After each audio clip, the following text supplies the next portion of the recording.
Marta sempre foi uma mulher intensamente apaixonada por seu marido, Eduardo. No entanto, com o passar dos anos, começou a perceber mudanças sutis no comportamento dele. Ele estava mais distante, sempre ocupado e distraído. Suspeitando que Eduardo tivesse uma amante, Marta foi tomada pelo ciúme. Em seu desespero, decidiu recorrer a algo que jamais havia considerado antes: a magia negra. Foi em uma noite chuvosa que Marta encontrou uma velha cartomante no subúrbio da cidade. A mulher, conhecida por sua reputação sinistra, aceitou ajudá-la em troca de um pagamento exorbitante. Você deve estar preparada para as consequências, advertiu a cartomante, com olhos que pareciam enxergar a alma de Marta. Sem hesitar, Marta concordou. De volta à sua casa, Marta seguiu meticulosamente as instruções da cartomante. Ela montou um altar com velas negras e símbolos esculpidos em ossos antigosos. No centro, uma foto de Eduardo, envolta por fios de cabelo que ela cortara enquanto ele dormia. Ao redor, ervas secas e um frasco de sangue, obtido de maneira desconhecida. Ao recitar as palavras do feitiço, Marta sentiu uma presença sombria preencher o quarto. As velas começaram a tremeluzir, lançando sombras dançantes nas paredes. Um vento gélido percorreu a sala, e um sussurro inaudível parecia responder às suas palavras. Ela sentiu um calafrio percorrer sua espinha, mas continuou motivada pelo ciúme e desespero. Nos dias que se seguiram, Eduardo começou a apresentar sinais de enfermidade. Seu rosto estava pálido, e ele reclamava de dores de cabeça incessantes e pesadelos terríveis. Marta observava tudo com um misto de satisfação e culpa crescente. Embora o feitiço parecesse estar funcionando, algo dentro dela começava a se arrepender da decisão tomada. Certa noite, Eduardo acordou gritando, os olhos arregalados, de terror. Eles estão aqui. Eles estão me perseguindo. Marta tentou acalmá-lo, mas ele a empurrou, seus olhos cheios de desconfiança e medo. O estado mental de Eduardo piorava a cada dia, e Marta começou a perceber que havia liberado forças que não podia controlar. A cartomante havia avisado sobre as consequências, mas Marta ignorara.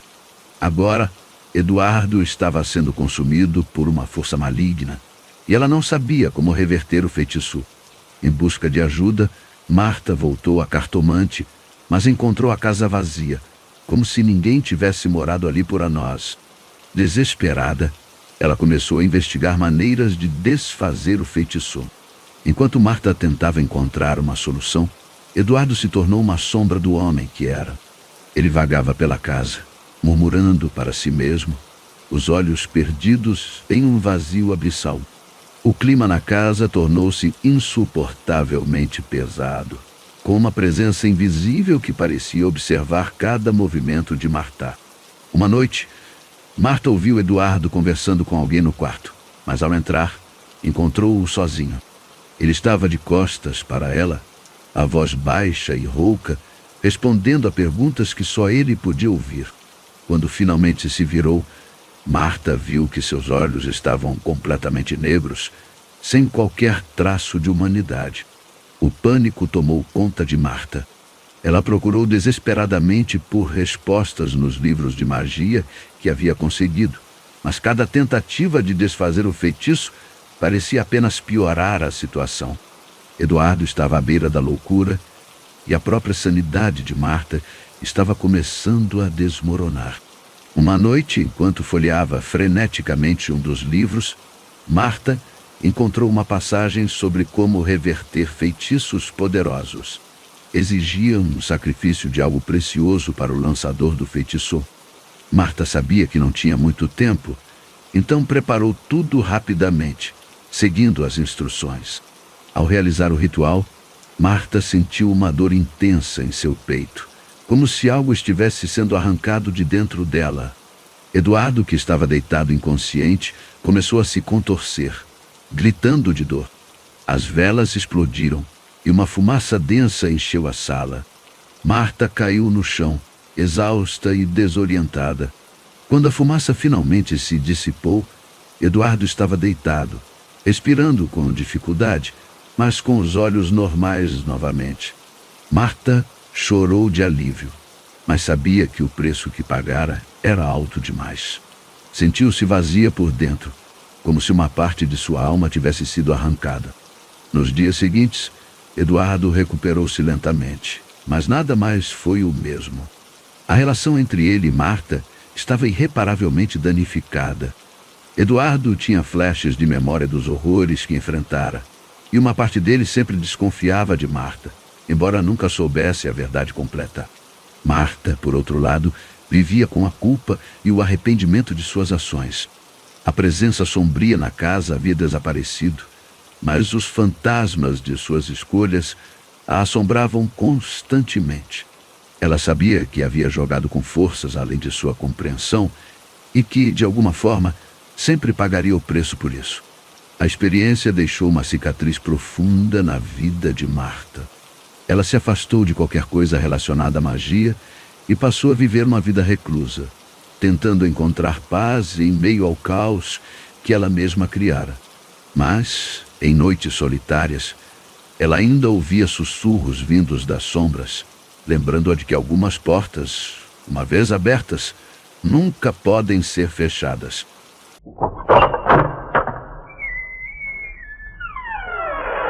Nas noites escuras e sem lua das regiões rurais do Brasil, a lenda do chupa-cabra retorna para assombrar os moradores.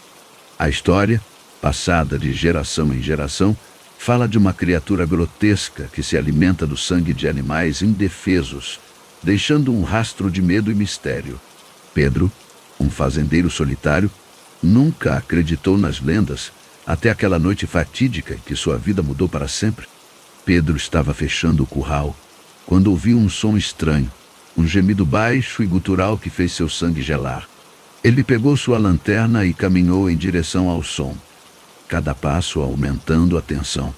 Ao se aproximar, viu suas cabras amontoadas em um canto, os olhos arregalados de pavor. No meio do curral, uma sombra se movia com rapidez sobrenatural, mal dando tempo de Pedro entender o que estava acontecendo. A criatura era pequena, com olhos brilhantes que refletiam a luz da lanterna. Antes que Pedro pudesse reagir, o chupa-cabra avançou sobre uma das cabras, perfurando seu pescoço com presas afiadas. Pedro gritou e correu para afastar a criatura, mas ela se moveu com uma velocidade impressionante, desaparecendo na escuridão da noite. Restou apenas a cabra morta, com marcas profundas no pescoço e sem uma gota de sangue. A tensão no vilarejo crescia conforme mais animais eram encontrados mortos, drenados de sangue. Cada relato trazia novas descrições horríveis da criatura. Alguns diziam que ela tinha pele escamosa como a de um réptil, enquanto outros afirmavam que era coberta de pelos escuros e grossos. O medo se espalhava como um incêndio, e até os mais céticos começavam a duvidar de sua segurança. Uma noite, um grupo de homens decidiu que era hora de agir. Armados com rifles e facas, adentraram a floresta com tochas em mãos, determinados a encontrar e matar o chupa-cabra. Montaram armadilhas e esperaram pacientemente. Quando o relógio marcava quase 3 da manhã, ouviram um rosnado gutural e correram em direção ao som. Lá estava ele, preso em uma das armadilhas, lutando ferozmente para se libertar. A criatura, agora visível sob a luz das tochas, era ainda mais aterrorizante do que as lendas descreviam.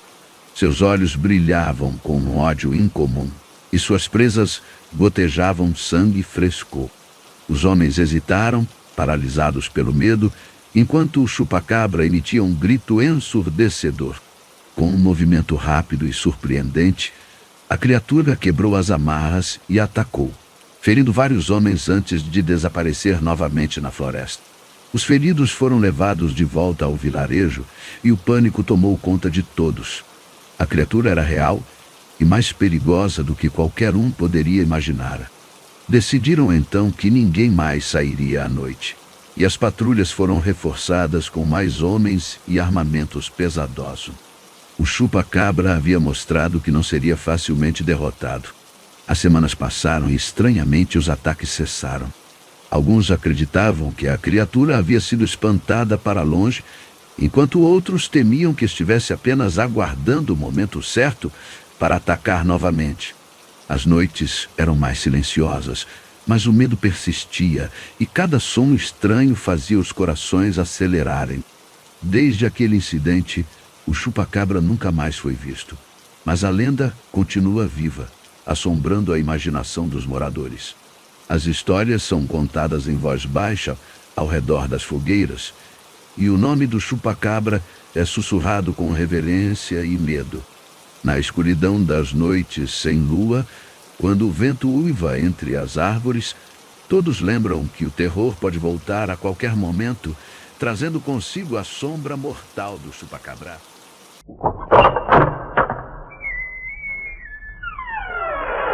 Era uma noite escura e tempestuosa quando a família Ferreira se reuniu na sala de estar. O trovão rugia ao longe e a chuva batia furiosamente nas janelas.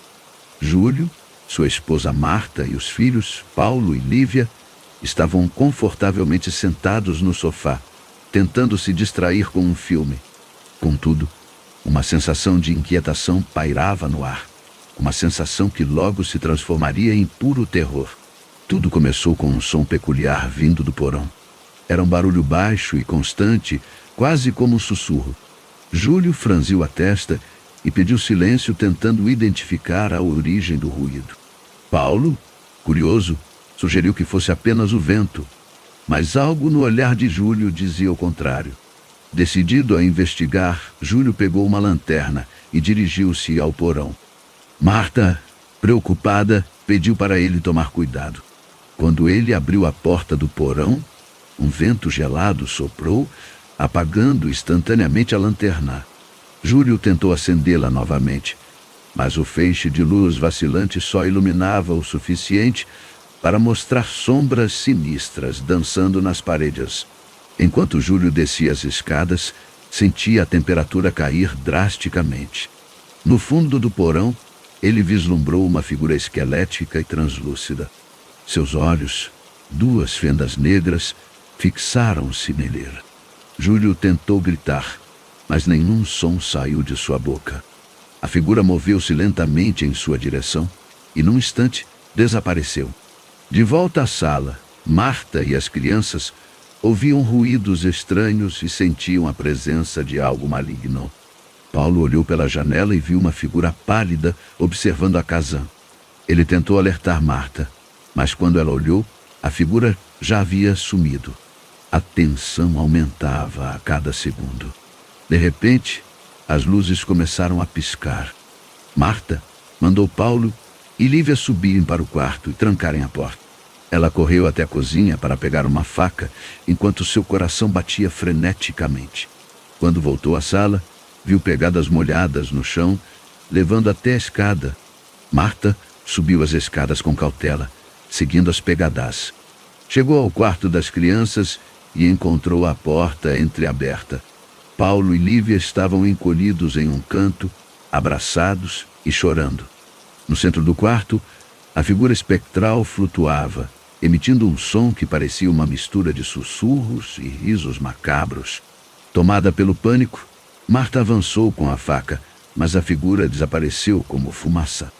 Júlio apareceu na porta, pálido e trêmulo, trazendo consigo um cheiro de podridão do porão. Eles trancaram o quarto e se abraçaram, esperando que a figura não voltasse. A casa estava em completo silêncio, exceto pelos soluços das crianças e pelo som de seus próprios corações batendo descontroladamente. O tempo parecia se arrastar até que os primeiros raios de sol surgiram. Com o amanhecer, a sensação opressiva diminuiu. Lentamente, saíram do quarto e verificaram a casa. Não havia sinal da figura espectral, mas as pegadas molhadas ainda estavam lá, lembrando-os do horror vivido. Decidiram sair da casa imediatamente e foram para a casa dos pais de Marta, onde contaram sua história. Ninguém acreditou totalmente, achando que era fruto de imaginação exacerbada pela noite de tempestade. No entanto, a família Ferreira sabia que o que haviam enfrentado era real. Dias depois, voltaram à casa acompanhados de um padre para benzer o local.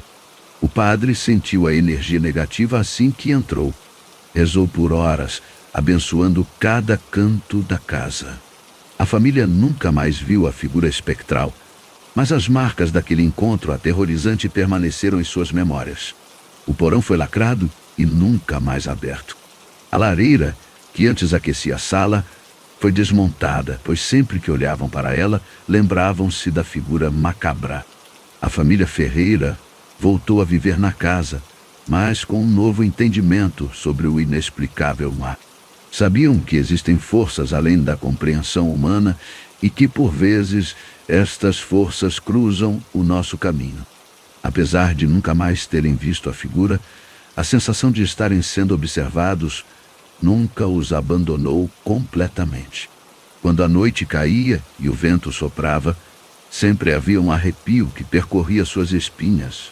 Um lembrete constante de que o terror pode se esconder nas sombras, esperando para atacar novamente. Cada trovão, cada estalo da casa, trazia de volta as lembranças daquela noite. Júlio e Marta conversavam em voz baixa sobre o que aconteceu, tentando entender, mas sem sucesso. Paulo e Lívia, embora jovens, carregavam o trauma em seus olhos, sempre atentos a qualquer movimento estranho. Os meses se passaram, e embora o terror daquela noite parecesse distante, a família Ferreira sabia que o desconhecido pode estar à espreita em qualquer esquina, em qualquer sombra. Viviam agora com respeito renovado pelo invisível, pela presença que um dia invadiu sua casa e suas vidas, deixando marcas indeléveis de medo e mistério.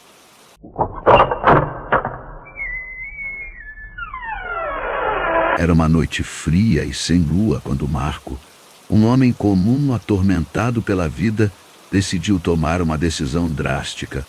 Perseguido pela miséria e pela sensação de impotência, ele se aventurou em um ritual sombrio na esperança de mudar seu destino. Com um grimório antigo em mãos e uma vela negra tremeluzindo à sua frente, Marcos se trancou em um porão abandonado na periferia da cidade, determinado a invocar forças além da compreensão humana. À meia-noite, o ar ao seu redor parecia estagnar, tornando-se pesado e denso. Marco começou a recitar as palavras arcanas do grimório, sua voz tremendo de nervosismo.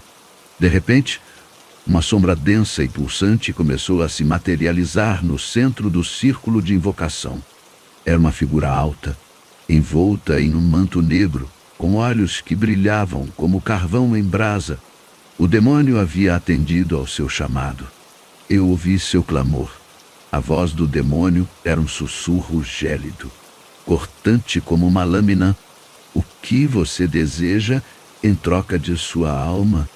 Marco, com o coração acelerado, mas firme em sua decisão, declarou seus desejos.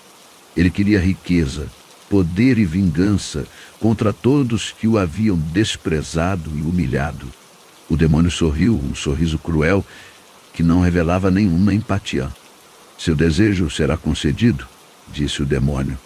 Mas lembre-se, tudo tem um preço. Sua alma será minha para sempre, e você viverá em tormento eterno após a morte. Marco, cego pela ambição e pelo ódio, aceitou o pacto sem pestanejar. O demônio estendeu uma mão esquelética, e ao tocá-lo, Marco sentiu uma dor aguda, como se sua alma estivesse sendo arrancada de seu corpo. Nos dias que se seguiram, Marco descobriu que suas novas habilidades eram tanto um presente quanto uma maldição. Ele se tornou incrivelmente rico, com dinheiro surgindo de fontes misteriosas. Ele manipulava aqueles ao seu redor com facilidade, suas palavras se tornando armas que destruíam reputações e vidas. Contudo, junto com seu novo poder, vieram visões terríveis e alucinações que o assombravam incessantemente. Com o passar dos meses, Marco começou a perceber que cada vez que usava seu poder, uma parte de sua humanidade se esvaía. Seu rosto tornou-se pálido e cadavérico, seus olhos afundaram em suas órbitas, e ele desenvolveu um tremor constante. As pessoas ao seu redor começaram a evitá-lo, sentindo a escuridão que emanava dele. Uma noite, Atormentado por visões de fogo e sofrimento eterno, Marco decidiu confrontar o demônio que havia arruinado sua vida. Ele retornou ao porão e realizou o ritual novamente, com uma mistura de desespero e fúria. O demônio apareceu, sua presença ainda mais opressiva do que antes. "Eu quero encerrar o pacto!" gritou Marco. "Devolva-me minha alma e leve de volta seu maldito presente." O demônio riu, um som gélido e desprovido de compaixão. "Um pacto é um pacto", disse ele. "Você não pode desfazer o que foi feito. Sua alma é minha, e você viverá em tormento até o fim de seus dias." Com essas palavras, o demônio desapareceu, deixando Marco sozinho e desesperado. Sem opções, ele começou a procurar maneiras de anular o pacto. Consultou magos, bruxos e outros especialistas no oculto, mas todos lhe deram a mesma resposta. Não havia retorno. O tormento de Marco intensificou-se. Ele passou a ser assombrado por figuras espectrais que sussurravam promessas de salvação em troca de mais horrores. As alucinações se tornaram insuportáveis, e ele começou a confundir realidade e pesadelo. Ele viu seus inimigos rindo de seu sofrimento, suas riquezas derretendo como cera ao sol, e sentiu a mão fria do demônio em cada canto escuro de sua mente. Assim, a história de Marco serve como um aviso sombrio sobre os perigos de fazer pactos com forças das trevas. Não importa quão desesperado ou ressentido você esteja, há sempre um preço a pagar, e algumas barganhas são simplesmente caras demais. No final, Marco obteve o que desejava, mas perdeu tudo o que importava, incluindo sua própria humanidade. Enquanto Marco definhasse no inferno, ele refletia sobre suas escolhas, cada decisão impulsionada pelo ódio e pela ganância que o levaram à sua ruína. Ele compreendeu, tarde demais, que o verdadeiro poder reside na aceitação e na resiliência diante das adversidades, não na submissão às forças malignas que prometem soluções fáceis e rápidas.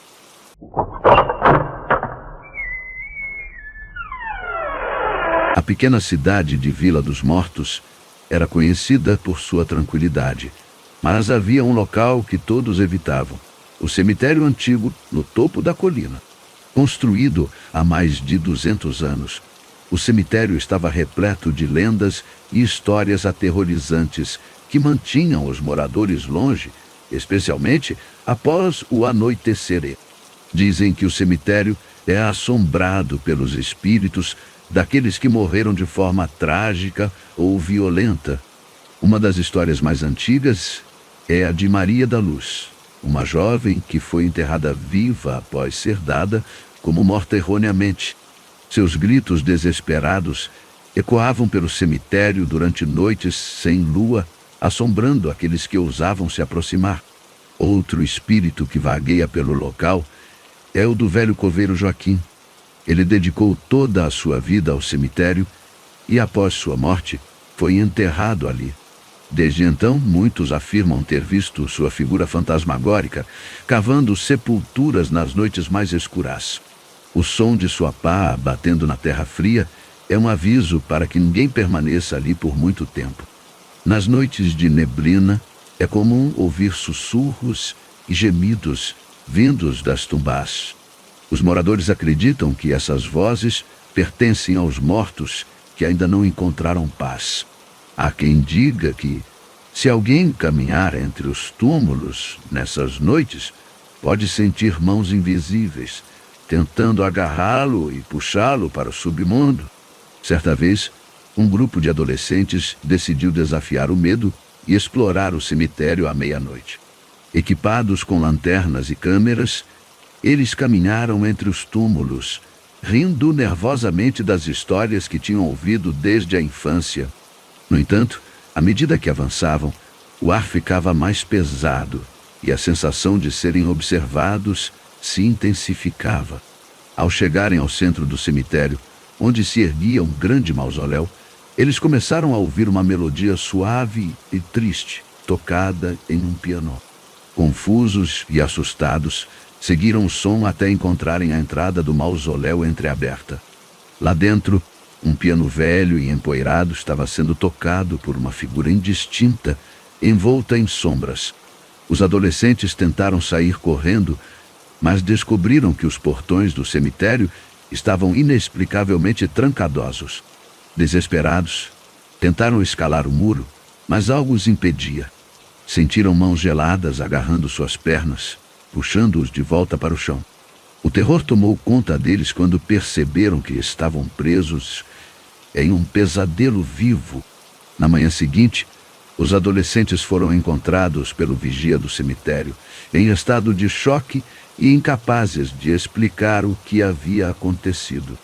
Nunca mais se falou sobre a noite no cemitério, e os moradores reforçaram suas crenças de que aquele era um lugar onde os vivos não deveriam se aventurar.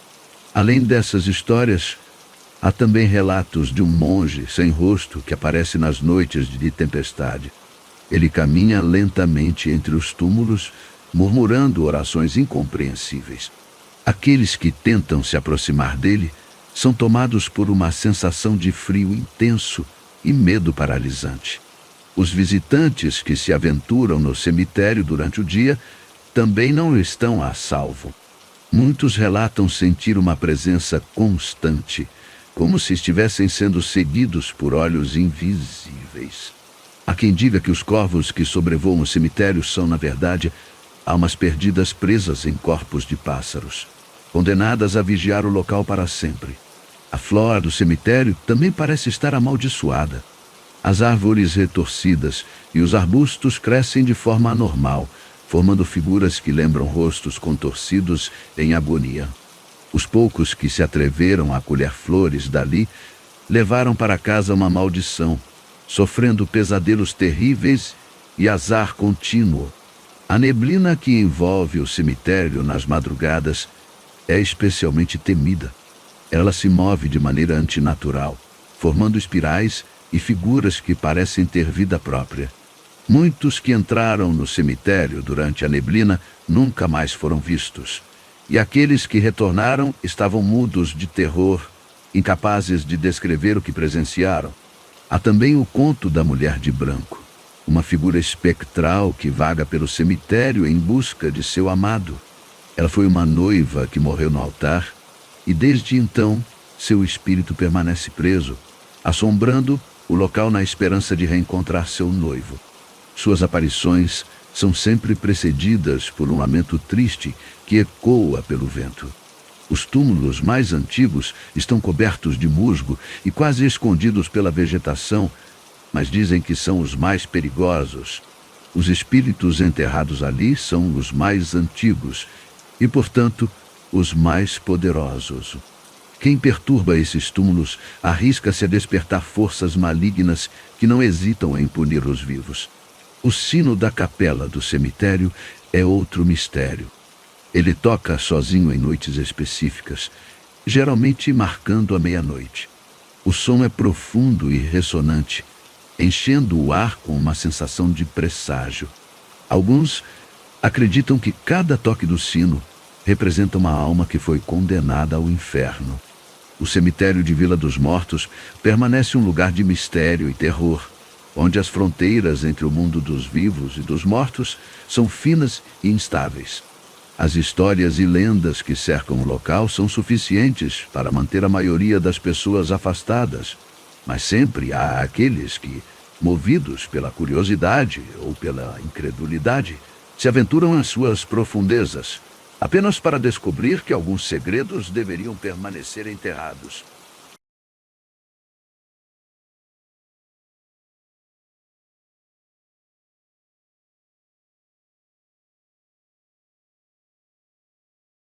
Agradeço por sua companhia nesta jornada por terras desconhecidas. Se gostou, se inscreva no canal para continuarmos a trazer mais relatos assustadores para vocês. Que nunca nos esqueçamos de que, mesmo nos cantos mais longínquos, o medo pode nos alcançar. Até nossa próxima aventura. Que seus sonhos sejam iluminados e livres de escuridão.